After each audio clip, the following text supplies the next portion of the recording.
ಜಾತ್ಯತೀತ ಜನತಾದಳದ ರಾಷ್ಟ್ರೀಯ ಪ್ರಧಾನ ಕಾರ್ಯದರ್ಶಿ ಮೊಹಮ್ಮದ್ ಜಫರುಲ್ಲಾ ಖಾನ್ ಅವರು ಶೀಘ್ರವಾಗಿ ಗುಣಮುಖರಾಗಲಿ ಅಂತ ಹಾರೈಸಿ ಅವರ ಅಭಿಮಾನಿಗಳು ಅರಕೇಶ್ವರ ದೇಗುಲದಲ್ಲಿ ಉರುಳು ಸೇವೆಯನ್ನ ನಡೆಸಿದರು.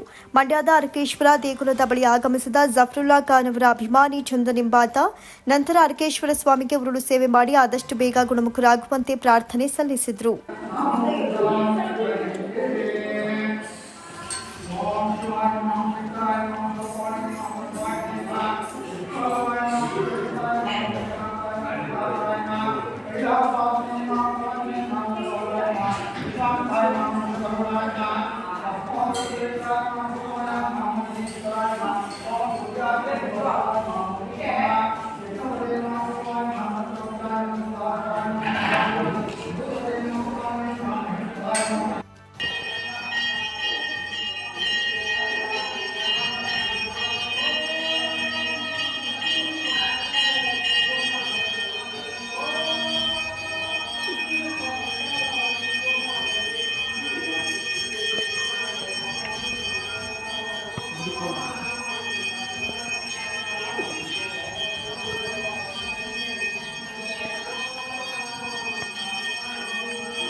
ಇವತ್ತು ಶ್ರೀ ಅರಕೇಶ್ವರ ಸ್ವಾಮಿ ದೇವಸ್ಥಾನದಲ್ಲಿ ವಿಶೇಷ ಪೂಜೆ ಹಾಗೂ ನಮ್ಮ ನಾಯಕರಾದ ಜಫರುಲ್ಲಾ ಖಾನ್ ಅವರಿಗೆ ಆರೋಗ್ಯ ಸಮಸ್ಯೆ ಇರೋದ್ರಿಂದ ಅವ್ರಿಗಾಗಿ ಅವರ ಕುಟುಂಬಕ್ಕಾಗಿ ಒಳ್ಳೆಯದಾಗಲಿ ಅಂತ ಆ ಸ್ವಾಮಿ ಅರಕೇಶ್ವರ ಒಳ್ಳೇದು ಮಾಡಲಿ ಅಂತ ಬೇಡ್ಕೊಳ್ತಾ ಅವ್ರಿಗೆ ಆರೋಗ್ಯ ಸಮಸ್ಯೆಯಿಂದ ಬೇಗ ಗುಣಮುಖರಾಗಲಿ, ಅವ್ರು ಬೇಗ ಮಂಡ್ಯ ಜಿಲ್ಲೆಗೆ ಬಂದು ಜನಸೇವೆ ಜನಾರ್ದನ ಸೇವೆ ಅಂತ ಮಾಡೋ ಏಕೈಕ ವ್ಯಕ್ತಿ ಅಂದರೆ ಅದು ಜಫರುಲ್ಲಾ ಖಾನ್ ಅಂತ ಹೇಳೋಕ್ಕೆ ಭಾವಿಸ್ತೀನಿ.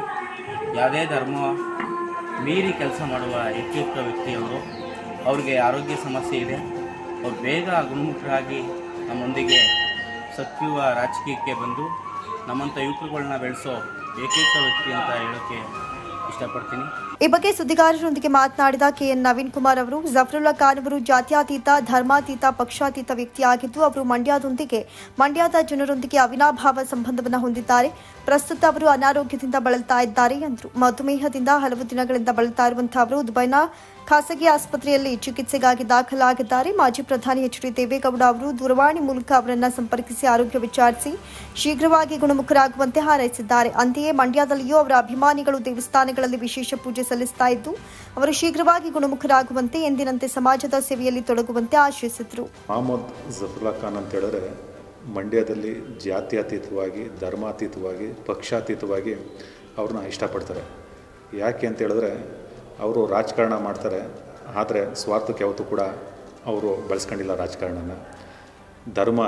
ಧರ್ಮನ ಯಾವುದೇ ಒಂದು ಧರ್ಮಕ್ಕೆ ಅವರು ಸೀಮಿತವಾಗಿಲ್ಲ, ಎಲ್ಲ ಧರ್ಮದವ್ರನ್ನೂ ಕೂಡ ಸಮಾನವಾಗಿ ಕಾಣ್ತಾರೆ. ಅದು ಅವ್ರು ಸೇವೆ ಮಾಡಬೇಕಾದ್ರೂ ಅಷ್ಟೇ, ಎಲ್ಲ ವರ್ಗದವರಲ್ಲಿ ಏನು ಅವಶ್ಯಕತೆ ಇದೆ, ಯಾರಿಗೇನು ಅವಶ್ಯಕತೆ ಇದೆ ನೋಡಿ ಸಹಾಯ ಮಾಡ್ತಾರೆ.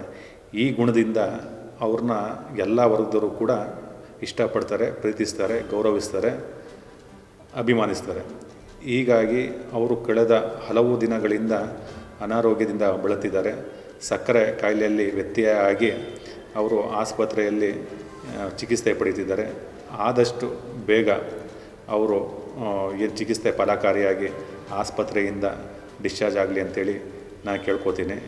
ಅವರು ಈಗಾಗಲೇ ಮಾಜಿ ಪ್ರಧಾನಿಗಳಂತ ಎಚ್ ಡಿ ದೇವೇಗೌಡರು ಕೂಡ ಅವ್ರಿಗೆ ಕರೆ ಮಾಡಿ ಆದಷ್ಟು ಬೇಗ ಗುಣಮುಖ ಆಗಿ ಬನ್ನಿ ಅಂತೇಳಿ ಆರೈಕೆ ಮಾಡಿದ್ದಾರೆ. ಮಂಡ್ಯದಲ್ಲೂ ಕೂಡ ಅವರ ಅಭಿಮಾನಿಗಳು ಉರುಳು ಸೇವೆ ಮಾಡಿ ದೇವಸ್ಥಾನಕ್ಕೆ ಪೂಜೆ ಸಲ್ಲಿಸಿ ಅವರು ಗುಣಮುಖರಾಗಿ ಅಂತ ಹೇಳ್ತಾ ಇದ್ದಾರೆ. ಅವರು ಈ ಬಾರಿ ಚುನಾವಣೆಗೂ ಕೂಡ ಈ ಆರೋಗ್ಯ ಸಮಸ್ಯೆಯಿಂದ ಚುನಾವಣೆಗೂ ಕೂಡ ಬರಲಿಕ್ಕೆ ಸಾಧ್ಯ ಆಗಲಿಲ್ಲ. ಆದಷ್ಟು ಬೇಗ ಅವರು ಗುಣಮುಖರಾಗಲಿ, ಮೊದಲು ಏನು ಅವರು ಸಮಾಜ ಸೇವೆಯಲ್ಲಿ ತೊಡಸ್ಕೊಂಡಿದ್ರು ಸಕ್ರಿಯವಾಗಿ ತೊಡಸ್ಕೊಳ್ಳಿ ಅಂತೇಳಿ ನಾವು ಕೇಳ್ಕೊತೀವಿ.